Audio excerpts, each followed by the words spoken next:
नमस्कार मंडळी, कशा आहात तुम्ही? आय होप मजेतच असाल. आज मस्त अशी रक्षाबंधन स्पेशल अजिबात खवा, दूध आणि मैदा न वापरता अगदी झटपट घरातल्या साहित्यात तयार होणारी बेसन बर्फी आज आपण बघणार आहोत. 1 वाटी बेसन घेतलं, 1 वाटी आपण साखर घेतली आणि अगदी 2-3 चमचे रवा घेतला. पाकासाठी 1 वाटी साखर घेतली, पाऊण वाटी पाणी टाकून घेतलं आणि छान कमी गॅसवरती पाक करायला ठेवून दिला. एका साईडला पाक करायला ठेवून द्यायचा आणि दुसऱ्या साईडला आपण बेसन भाजून घेणार आहोत. तर इथं मी आता कढाई घेते, गॅसवरती ठेवते, 2 चमचे तूप टाकून घेते. अगदी झटपट तुम्ही पाहुणे जरी आले ना तेव्हा झटपट ही बेसन बर्फी तयार करून घेऊ शकता. 2 चमचे तुपामध्ये 2 चमचे रवा छान असा कुरकुरीत होईपर्यंत भाजून घ्यायचा. त्याच्यानंतर चाळणीत आपण जो 1 वाटी बेसन घेतलं होतं ती छान गाळून घ्यायची. तसंच टाकू नका, नाहीतर गाठी फोडायला खूप वेळ लागतो. तर इथं बघू शकतात, चाळून घेतल्यामुळे झटपट असे मोकळं होतं आणि छान असा भाजला जातो.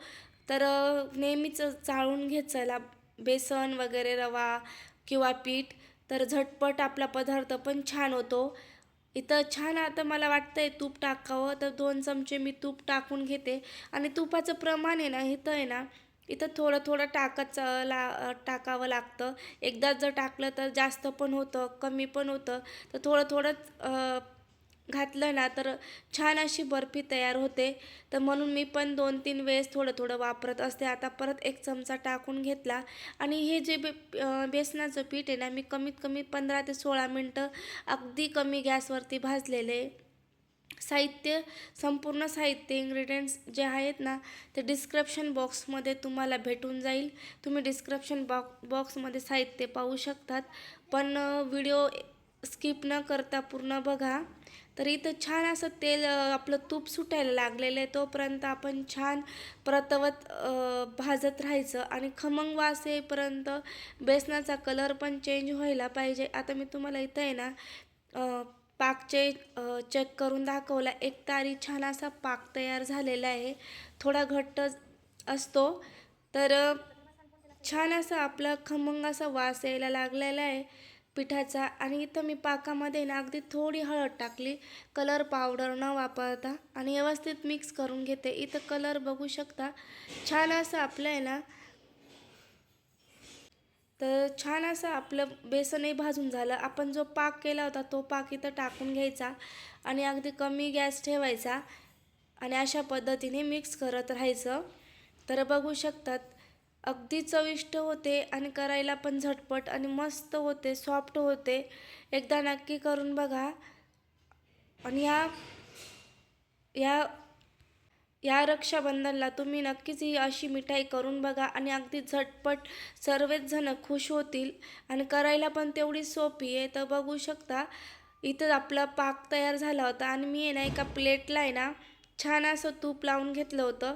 तर झटपट आता आपण इथं पटकन काढून घ्यायचं. अशा पद्धतीने खूप सोपी आणि सहज बर्फी तयार होते. अजिबात घाबरायची आवश्यकता नाही आहे. तर सॉफ्ट पण होते, छानही होते. आता आपण इथं व्यवस्थित मी लावून घेतलं. आता याच्यावरती तुम्ही काजू, बदाम, पिस्ता, जे तुम्हाला ड्रायफ्रूट्स आवडत असतील ते तुम्ही टाकू शकतात. तर इथं मी अशा पद्धतीने ड्रायफ्रूट्स टाकून घेतले आणि वरून व्यवस्थित सॉफ्ट व्हावी म्हणून पटकन मी दाबून घेतली आणि अशा पद्धतीने कापून घेते. तर बघू शकता, छान अशा आपल्या वड्यासुद्धा पडतायत. तर म्हणजे अजिबात आपली फेल अशी रेसिपी झालेली नाही आहे की कुठेच फसलेली नाही आहे. तर बघू शकता, 15 ते 20 मिनटात तुम्ही छान अशी बेसन बर्फी तयार करू शकतात आणि मस्त सेलिब्रेशन करू शकतात. तर तुम्हाला आजची रेसिपी कशी वाटली नक्कीच व्हिडिओला कमेंट करून नक्की सांगा. तर बघू शकतात, हात लावतात अतिशय सॉफ्ट आणि तोंडात टाकताच पाणी होईल इतकी सुंदर आणि चविष्ट अशी झालेली आहे. तर व्हिडिओ जर आवडला असेल तर लाईक, शेअर, सबस्क्राईब करा. धन्यवाद.